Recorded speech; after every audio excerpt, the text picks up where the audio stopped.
Well, thank you, and thank all of you for being here this evening. And in particular, I want to thank my longtime friend and colleague, Foreign Minister Adel Al-Jubeir. Adel and I have known each other for many, many years when our facial features were much younger.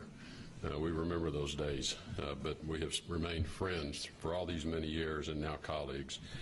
And I'm really proud to be here today with him to talk about this new strengthening of the U.S.-Saudi partnership and relationship. As Adel just described it, today truly is a historic moment in U.S.-Saudi relations. The United States of America, the Kingdom of Saudi Arabia, are really dedicating ourselves to a new strategic partnership, new for the 21st century, and to charting a renewed path toward a peaceful Middle East, where economic development, trade, diplomacy are hallmarks of the regional and global engagement, and something that we will be working closely together on. This growing partnership is really grounded in trust. Trust between our two nations that we are pursuing the same objectives, cooperation and a shared interest. The elements of this declaration that was signed today, the Joint Strategic Vision, there are many, many elements. And there's a lot of work now to implement those elements and really put them into motion.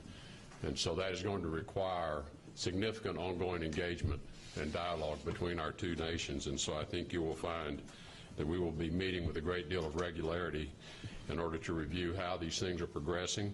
And that is only going to serve to further strengthen, I think, our cooperation.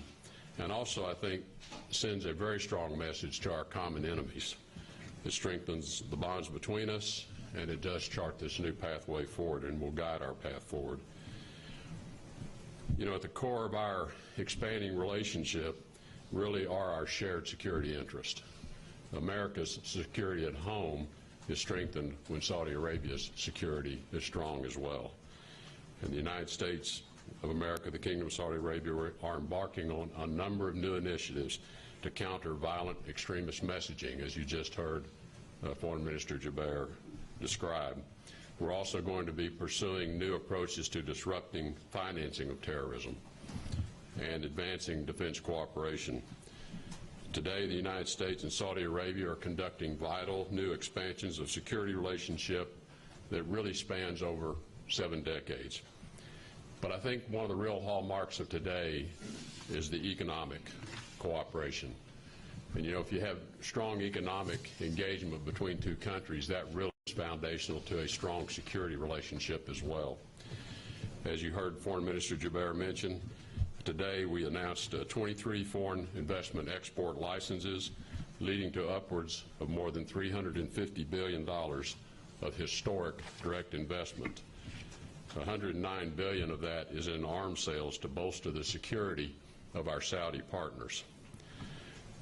And these are going to result in literally hundreds of thousands of American jobs created by these direct investments in purchases of American goods, American equipment, American technology, but also investment into the Kingdom of Saudi Arabia as well. And I think it's important to note that this is an indication of the confidence that the Kingdom of Saudi Arabia has in the United States investment climate. And I think as they evaluate the future investment climate in the United States, what they are seeing already are the positive impacts of President Trump's actions to improve the business climate in the U.S. for investment and job creation, and they intend to be a part of that with these investments. Similar to this is a great vote of confidence in the United States in the business environment in the Kingdom of Saudi Arabia, as they continue to advance in their own reforms and seek new opportunities for their own people to create jobs as well. So strong economic relationships are the foundation for strong security relationships as well. The intended sales of the defense packages in particular fall into 5 broad categories: border security and counterterrorism, maritime and coastal security, Air Force modernization, air and missile defense, cybersecurity, and communications upgrades. And I think you can surely identify in all of these the importance that all of those areas have to U.S. national security as well. Obviously, along with this will go a lot of training and support to strengthen our partnership with the Saudi Armed Forces as well, which just further strengthens our mill-to-mill relationship. The package of defense equipment and services supports the long-term security of Saudi Arabia and the entire Gulf region, in particular in the face of malign Iranian influence and Iranian-related threats, which exist on Saudi Arabia's borders on all sides. Additionally, it bolsters the kingdom's ability to provide for its own security and contributing to counterterrorism operations across the region. And the important part of this is this huge arms sales package reduces the burden on the United States to provide this same equipment to our own military forces, and will strengthen Saudi security forces for the future so that Saudi Arabia is more capable of carrying a greater share of the burden of their own security, which, as I indicated, is important to the U.S. national security as well. So it lowers the demands on our own military, but it also lowers the cost to the American people of providing security in this region. So extremely important to the future of the relationship, but also to the cost of providing security for American citizens in this region. It does demonstrate the commitment to our partnership with Saudi Arabia, as I indicated, expanding hundreds of thousands of new jobs.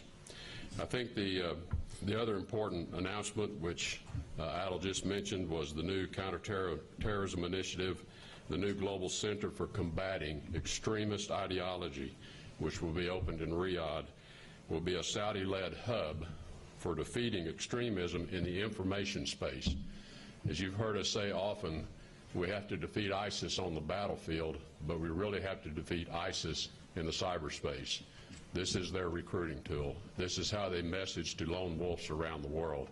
And this center is going to concentrate heavily on how to enter that space from the standpoint of experts that live in this part of the world and understand how to message to those who might be influenced by radical messaging.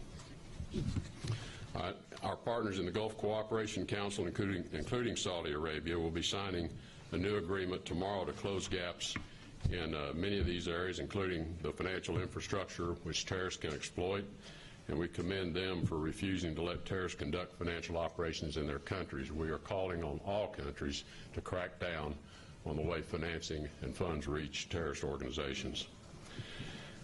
All these new initiatives will bolster our joint efforts to deter regional threats from Iran in Syria, Iran in Yemen, and on Saudi Arabia's borders, as I mentioned.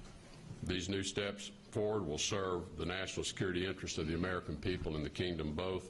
We're very proud of this relationship that we are embarking upon with the kingdom and are very appreciative of the leadership of His Royal Highness King Salman in putting these initiatives forward.